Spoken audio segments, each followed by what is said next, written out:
Hello everyone, today I will show you how to use additive light pack for the Spark AR to improve your makeups. The pack includes script and patch, which you have to load as asset in Spark AR. Before starting, we have to make some small adjustments for the script. Select the script in Asset Manager and go to the right side panel. Add the value from script and select the number.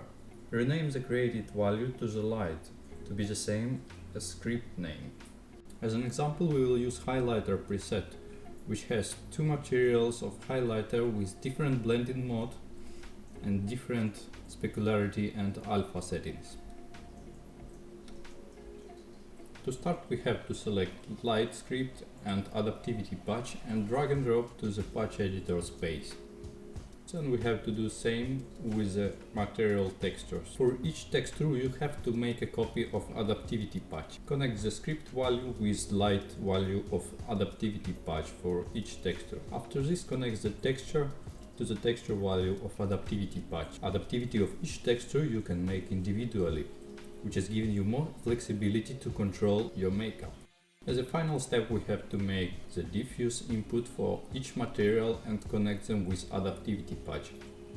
After connecting material to adaptivity patch, you will get correct brightness according to your current scene.